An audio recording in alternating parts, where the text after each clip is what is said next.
बाद वावाઝોડાનું સંકટ વરસાદ અંગે હવામાન નિષ્ણાંત અંબાલાલની આગાહી બંગાળના ઉપસાગરમાં એક બાદ એક સિસ્ટમ બનશે ગુજરાતના ઘણા ભાગોમાં વરસાદ આવશે ઓક્ટોબરમાં પણ ગુજરાતમાં વરસાદી ઝાપટા રહેશે 18 નવેમ્બરથી બંગાળ ઉપસાગરમાં વાવાઝોડું બનશે વાવાઝોડાને કારણે ગુજરાતમાં વરસાદની શક્યતા છે ગુજરાતમાં ચોમાસાની વિદાયની ઘડીઓ ગણાય છે 15 થી 22 સુધી ઉત્તર ભારતમાંથી લેશે ચોમાસું વિદાય 30મી ઓક્ટોબર પ્રારંભમાં જ ગુજરાતમાંથી લેશે વિદાય ચોમાસામાં વિદાય બાદ ઓક્ટોબરમાં પણ વરસાદ થશે તેવું પણ અંબાલાલે કહ્યું છે તો સૌથી વધારે મહત્વની વાત એ છે કે કદાચ ચોમાસું સત્તાવાર રીતે ગુજરાતમાંથી જતું રહ્યું છતાં પણ વરસાદ જે છે તે ગુજરાતનો પીછો નહીં છોડે તેવું હાલમાં જાણવા મળી રહ્યું છે મુખ્ય કારણ જે છે તે હાલમાં પશ્ચિમ બંગાળની અંદર વાવાઝોડું જે છે તે સર્જાવાની શક્યતા માનવામાં આવી રહી છે કે જેની અસર છે તે ગુજરાતના કેટલાક વિસ્તારોમાં થઈ શકે છે અને નવરાત્રી દરમિયાન આ વરસાદ જે છે તે વિલન બની શકે છે એક તરફ નવરાત્રી અને બીજી તરફ વરસાદ જે છે તે જોખમ ઊભું કરી શકે છે તો અંબાલાલ તરફથી હાલમાં આ જાણકારી આપવામાં આવી છે 22 ડિસેમ્બરથી દેશના ઉત્તરીય ભાગોમાં હિમવર્ષા પણ થશે 22 ડિસેમ્બર બાદ ગુજરાતમાં કાતિલ ઠંડીનો માર રહેશે 25 ડિસેમ્બરથી ગાત્રો થીજાવતી ઠંડી પડશે લઘુત્તમ તાપમાન 8 થી 10 ડિગ્રી ગગડી જશે ઉત્તરાયણ બાદ પણ કાતિલ ઠંડીનો ચમકારો આવશે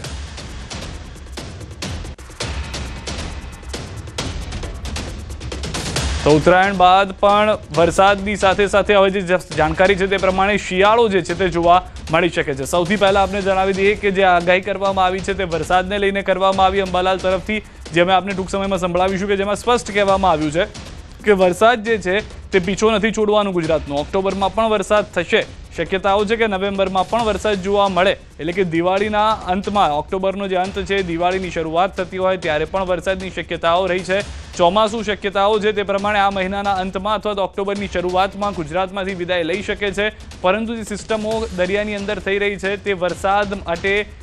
મુખ્ય કારણ માનવામાં આવી રહી છે બીજી તરફ કાતિલ ઠંડીને લઈને પણ જાણકારી આપવામાં આવી છે કે ડિસેમ્બરની અંદરની જે ઠંડી છે તે આ વખતે વધુ હશે અને ઉત્તરાયણ બાદ ઠંડીમાં ઘટાડો જોવા નહીં મળે ત્યારબાદ પણ ઠંડીમાં વધારો થઈ શકે છે એટલે કે જાન્યુઆરીની 14-15 તારીખ પછી ઠંડીની અંદર ઘટાડો થશે તેવું માનવાનું નથી કારણ કે શક્યતાઓ છે કે તે બાદ પણ ઠંડી વધી શકે છે અંબાલાલ પટેલ તરફથી આગાહી કરવામાં આવી છે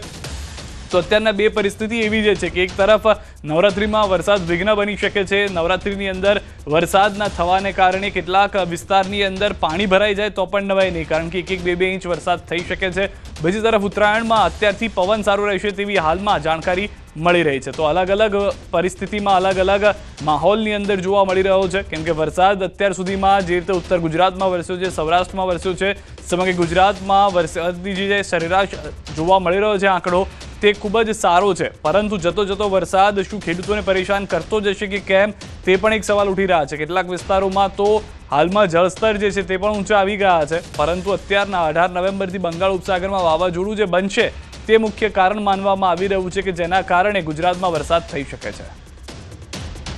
હવે ચોમાસાની ઘડીઓ વિદાયની ગણાઈ રહી છે છતાંય પણ બંગાળ ઉપસાગરમાં એક પછી એક સિસ્ટમો બનશે બંગાળ ઉપસાગર સક્રિય રહેશે જેના કારણે હજુ પણ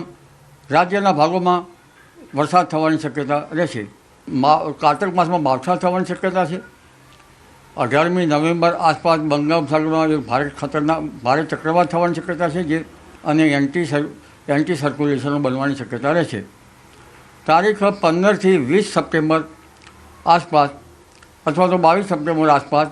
ચોમાસું રાજસ્થાનના કેટલાક ભાગમાંથી વિદાય લેતું જોવા મળશે લગભગ 11મી જાન્યુઆરીએ આ ઠંડીનો અહેસાસ થોડો વધુ થતો જણાશે એટલે ઠંડીની શરૂઆત 22મી ડિસેમ્બરથી જાન્યુઆરીમાં થવા છતાંય લઘુત્તમ તાપમાન કેટલાક ભાગમાં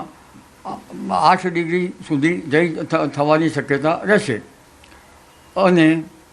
ગાત્રો થીજાવતી ઠંડી પડવાની શક્યતા રહેશે પરંતુ ખાસ કરીને ઉત્તરાયણ પછી પણ ઠંડી પડવાની શક્યતા રહેશે લગભગ 12 થી 14 જાન્યુઆરી પછી ઠંડીનો ચમકારો આવવાની શક્યતા પુનઃ જણાશે